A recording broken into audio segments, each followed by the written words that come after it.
I'm sure you've heard of the Chinese room experiment. I have. What are your thoughts on that?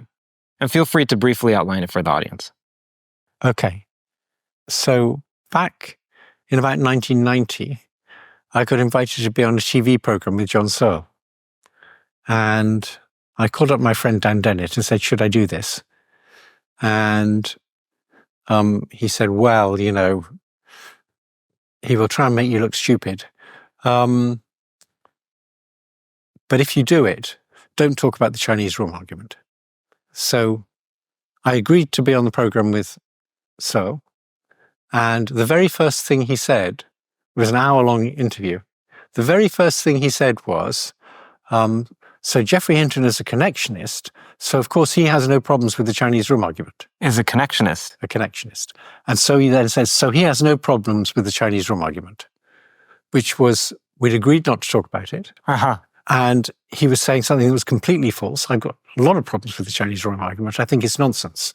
And I think it's a deliberately deceptive argument. I think it's a dishonest argument. What you're doing is you're saying there's this room full of Chinese people. I think. Well, there's this room where he wants you to identify. Yeah, we could make a system. Yes. Made of Chinese people who are sending messages to each other in Chinese. And as a result of all these messages that are sent around in Chinese, you can send in an English sentence. They'll send messages to each other in Chinese. This is just my memory of the argument. Sure. And they'll be able to answer this English sentence, even though none of the people sending these messages around understood a word of English, because they're just running a program. But they do it by sending messages in Chinese to each other.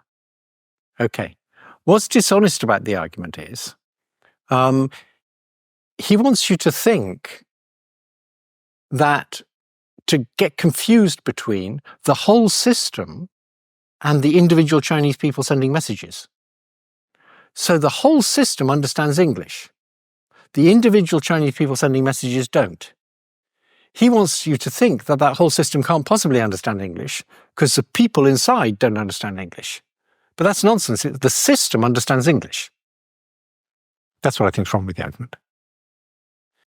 Now, speaking about China, something that many AI researchers didn't predict was that China would catch up with the West in terms of AI development. So how do you feel about that, and what are the consequences? I don't think they're quite caught up yet. They're very close, though. America's going to slow them down a bit by trying to prevent them having the latest NVIDIA chips. NVIDIA maybe can find workarounds. And what that's going to do, if the embargo is effective, it's just going to cause the Chinese to develop their own technology. And they'll be a few years behind, but they'll catch up. They've got better STEM education than the US. So they've got more people who are better educated. I think they're going to catch up. Do you know who Mark Andreessen is? He thinks, I disagree with him about more or less everything, I think. Okay, how about let's pick one. So he had a comment that said, I don't understand how you're going to lock this down. He was speaking to someone from the government about how the government was saying, well, if AI development gets out of hand, we can lock it down, quote unquote. Right. He was saying, how can you do that? Because the math for AI is out there, it's being taught everywhere. To which the officials responded, well, during the Cold War, we classified entire areas of physics and took them out of the research community. Entire branches of physics basically went dark and didn't proceed. If we decide that we need to, we're going to do the same to the math underneath AI. Forget it. I agree with Mark Andreessen on that. There's no way you're going to be able to. Now, it could have been, for example, that Google in 2017 could have decided not to publish Transformers. And it might have been several years before anybody else came up with the same idea. So they could slow it down by a few years, maybe. But I don't think there's much hope just think what it would take to prevent the information getting out there. It'd be very hard. So you don't think the government can classify some, what would it be, linear algebra? No. they could make it harder to share certain kinds of information, which would slow things down a little bit. But I just think it's implausible that they could take AI ideas that really work well and by not sharing them, prevent anybody else creating them. What happens with new ideas is that there's a zeitgeist, and within that zeitgeist, it's possible to have new ideas. And it often happens that one person has a new idea, and at more or less the same time and quite independently, except they're sharing the same zeitgeist, someone else has a slightly different version of the same idea. This is going on all the time. Unless you can get rid of the whole zeitgeist, you're not going to be able to have new ideas and keep them secret, because a few years later, somebody else is going to come up with the same idea.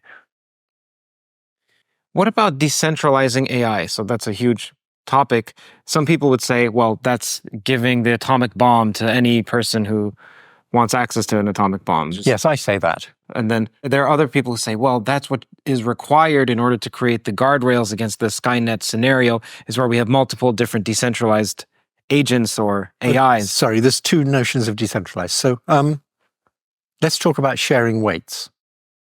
So if you ask, why doesn't Alabama have a bomb?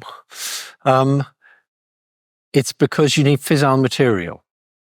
And it's hard to get fissile material. It takes a lot of time and energy to produce the fissile material.